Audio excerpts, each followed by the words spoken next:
السلام علیکم تمام سننے والوں کو سلسلہ حدیث میں خوش آمدید۔ آج ہم بات کریں گے صحیح بخاری کی حدیث نمبر 53 کے بارے میں۔ اس حدیث مبارکہ کو حضرت ابو جمرہ نے بیان کیا ہے۔ وہ بتاتے ہیں کہ میں نے کچھ عرصہ اپنے استاد حضرت ابن عباس رضی اللہ تعالیٰ عنہ کے ہاں قیام کیا، تو مجھے میرے استاد نے بتایا کہ ایک دفعہ عبد القیس نے اپنا ایک وفد نبی پاک صلی اللہ علیہ وآلہ وسلم کی خدمت میں بھیجا۔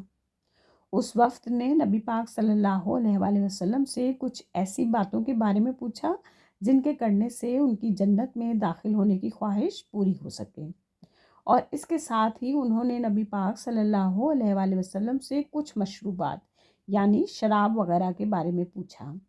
تو نبی پاک صلی اللہ علیہ وآلہ وسلم نے انہیں 4 باتوں کا حکم دیا اور 4 باتوں سے منع کیا جو بے شک ان کے جنت میں داخل ہونے کا بڑا ذریعہ تھیں۔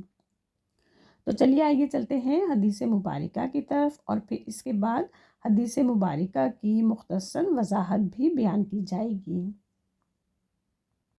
حضرت ابو جمرہ سے روایت ہے، انہوں نے کہا میں حضرت ابن عباس رضی اللہ تعالیٰ عنہ کے پاس بیٹھا کرتا تھا، وہ مجھے خاص اپنے تخت پر بٹھاتے۔ ایک دفعہ کہنے لگے تم میرے پاس کچھ روز اقامت کرو، میں تمہارے لیے اپنے مال میں سے کچھ حصہ مقرر کر دوں گا۔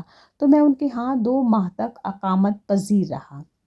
پھر انہوں نے فرمایا جب وفد عبد القیس نبی پاک صلی اللہ علیہ وآلہ وسلم کے پاس آیا تو آپ صلی اللہ علیہ وآلہ وسلم نے فرمایا یہ کون لوگ ہیں یا کون سے نمائندے ہیں؟ انہوں نے کہا ہم خاندان ربیہ کے لوگ ہیں۔ آپ نے فرمایا تم آرام کی جگہ آئے ہو، نہ ذلیل ہوگے اور نہ شرمندہ۔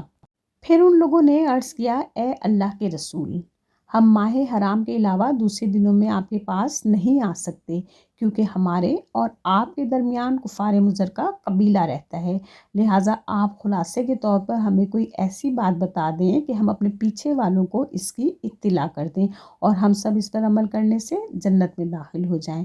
اور انہوں نے آپ صلی اللہ علیہ وآلہ وسلم سے مشروبات کے متعلق بھی پوچھا، تو آپ صلی اللہ علیہ وآلہ وسلم نے انہیں 4 باتوں کا حکم دیا اور 4 باتوں سے منع کیا۔ آپ نے انہیں ایک اللہ پر ایمان لانے کا حکم دیا۔ پھر آپ صلی اللہ علیہ وآلہ وسلم نے فرمایا تم جانتے ہو اکیلے اللہ پر ایمان لانا کیا ہے؟ انہوں نے کہا اللہ اور اس کا رسول ہی خوب واقف ہیں۔ آپ صلی اللہ علیہ وآلہ وسلم نے فرمایا اس بات کی گواہی دینا کہ اللہ کے سوا اور کوئی لائق عبادت نہیں، اور حضرت محمد صلی اللہ علیہ وآلہ وسلم اس کے رسول ہیں۔ نماز ٹھیک طریقے سے ادا کرنا، زکوٰۃ دینا، رمضان کے روزے رکھنا اور مال غنیمت سے 5واں حصہ ادا کرنا، اور شراب سازی کے 4 برتنوں یعنی بڑے مٹکوں، کدو سے تیار کردہ پیالوں، لکڑی سے تراشے ہوئے لگن اور تارکول سے رنگے ہوئے روغنی برتنوں سے انہیں منع کیا۔ پھر آپ نے فرمایا ان باتوں کو یاد رکھو اور اپنے پیچھے والوں کو ان سے مطلع کر دو۔ اب اس حدیث مبارکہ میں ابو جمرہ جو کہ حضرت ابن عباس رضی اللہ تعالیٰ عنہ کے شاگرد تھے، وہ بتاتے ہیں کہ میں اپنے استاد ابن عباس رضی اللہ تعالیٰ عنہ کے پاس بیٹھا کرتا تھا، تو وہ مجھے خاص طور پر اپنے پاس تخت پر بٹھایا کرتے تھے۔ بعض اوقات ایسا ہوتا ہے کہ شاگرد کی تعلیمی قابلیت دیکھتے ہوئے استاد اسے خاص اہمیت دیتے ہیں تاکہ وہ علم جو انہوں نے حاصل کیا ہے وہ علم اس شاگرد میں منتقل ہو جائے اور پھر اس علم کے ذریعے بہت سے لوگ فائدہ اٹھا سکیں۔ اسی وجہ سے ابن عباس رضی اللہ تعالیٰ عنہ ابو جمرہ کو خاص اہمیت دیتے تھے۔ ایک دفعہ ایسا ہوا کہ ابو جمرہ اپنے استاد سے ملنے آئے، تو ان کے استاد ابن عباس رضی اللہ تعالیٰ عنہ نے انہیں کہا کہ آپ کچھ روز میرے ہاں ٹھہریں، تو میں اپنے مال میں سے کچھ حصہ آپ کو دوں گا۔ اب استاد کا شاگرد کو اس طرح پیسے دینا ایک طرح سے وظیفہ بھی تھا، لیکن شاہرین نے یہ خیال ظاہر کیا ہے کہ ابو جمرہ کی خواہش جہاد میں جانے کی تھی تاکہ مال غنیمت کی صورت میں کچھ مال حاصل کر سکیں، لیکن ان کے استاد نے حصول علم کے لیے انہیں اپنے ہاں رکنے پر اصرار کیا اور ساتھ ہی کہا کہ میں تمہیں اپنے مال میں سے کچھ حصہ دوں گا، تو تم یہاں میرے پاس ٹھہر جاؤ، تمہارا علم حاصل کرنا بھی ایک طرح سے جہاد ہی ہے۔ تو ان کے اس طرح اصرار کرنے پر ابو جمرہ اپنے استاد ابن عباس رضی اللہ تعالیٰ عنہ کے پاس 2 ماہ کے لیے رک گئے۔ اب ان کے استاد نے یہ واقعہ انہیں سنایا کہ ایک دفعہ عبد القیس نے اپنا ایک وفد نبی کریم صلی اللہ علیہ وآلہ وسلم کی خدمت میں بھیجا۔ جب یہ وفد نبی کریم صلی اللہ علیہ وآلہ وسلم کے پاس پہنچ گیا تو آپ صلی اللہ علیہ وآلہ وسلم نے پوچھا کہ یہ کون لوگ ہیں اور انہیں کس نے بھیجا ہے۔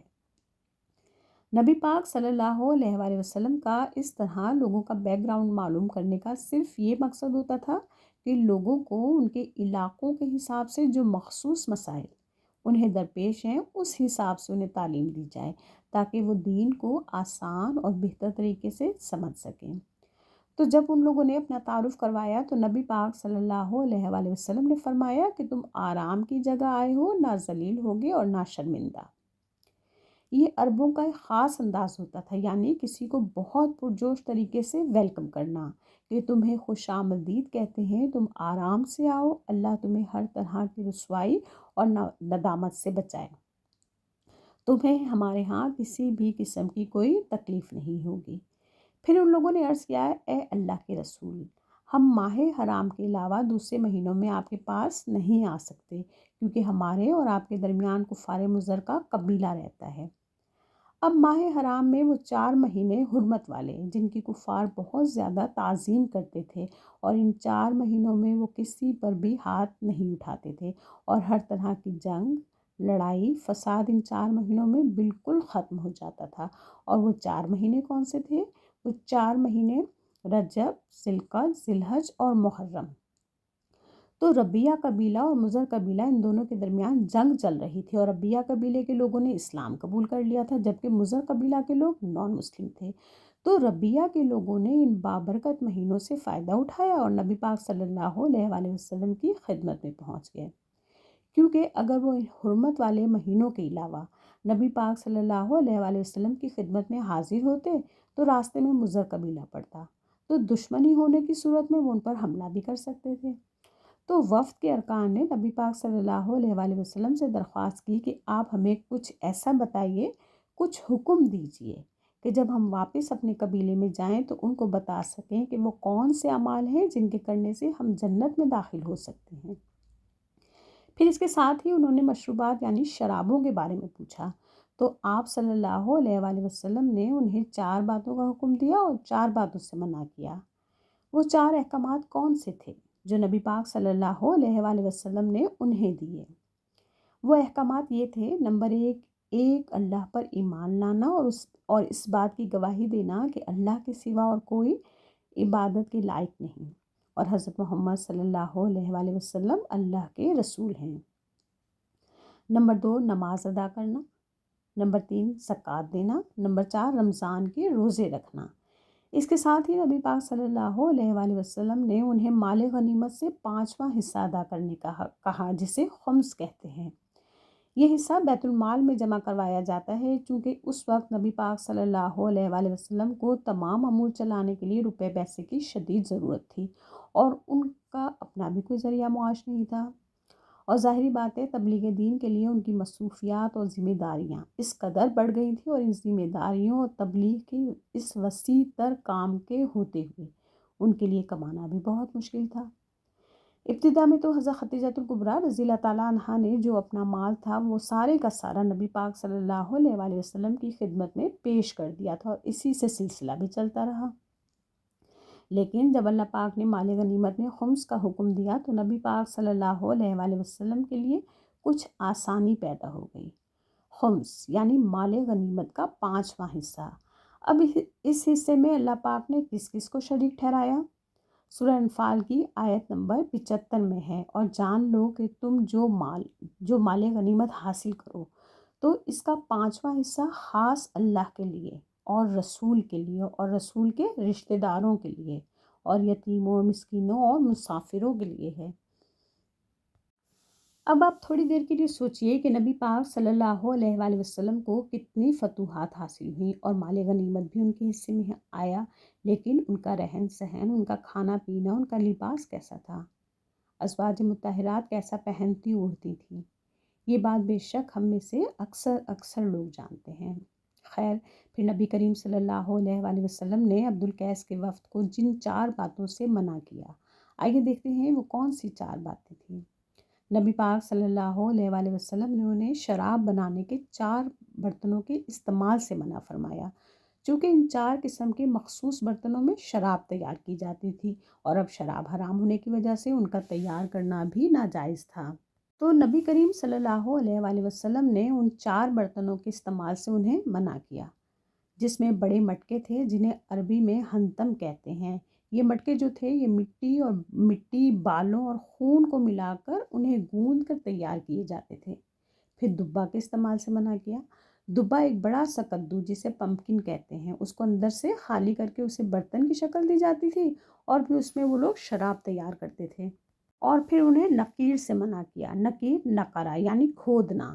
تو وہ لوگ کیا کرتے تھے، وہ لوگ کھجور کے تنے کو کاٹ کر اس کو کھود کر اسے برتن کی شکل دیتے تھے، اور پھر اس برتن کے اندر وہ لوگ شراب تیار کرتے تھے۔ پھر انہیں روغنی برتنوں کے استعمال سے منع کیا۔ روغنی برتن وہ پینٹ کرتے تھے، پھر اس میں وہ لوگ کیا کرتے تھے، شراب پیتے تھے۔ پھر جب نبی کریم صلی اللہ علیہ وآلہ وسلم ان کو ان 4 باتوں کا حکم دے چکے اور 4 باتوں سے منع کر چکے، تو آپ صلی اللہ علیہ وآلہ وسلم نے فرمایا کہ اب تم ان باتوں کو یاد رکھنا، اور پھر جب واپس جاؤ تو اپنے قبیلے کے لوگوں کو بھی ان باتوں کے بارے میں آگاہ کرنا تاکہ وہ اس پر عمل کریں۔ اب نبی کریم صلی اللہ علیہ وآلہ وسلم کی اس بات سے اندازہ لگائے کہ علم صرف اپنے تک محدود رکھنے کی چیز نہیں ہے، بلکہ جو آپ جانتے ہیں کوشش کریں کہ دوسرے لوگوں تک بھی پہنچا سکیں۔ بس اللہ سبحانہ تعالیٰ سے یہی دعا ہے کہ اللہ تعالیٰ ہم سب کو دین سمجھنے کی اور دین پر عمل کرنے کی توفیق عطا فرمائے، آمین۔ اگر ویڈیو پسند آئے تو لائک اور صدقہ جاریہ کے طور پہ شیئر کرنا نہ بھولیے گا، اور اگر چینل پر نئے ہیں تو براہ مہربانی چینل کو سبسکرائب کرتے جائیے۔ اس کے ساتھ ہی اجازت دیجیے، انشاءاللہ پھر ملتے ہیں۔ اللہ حافظ۔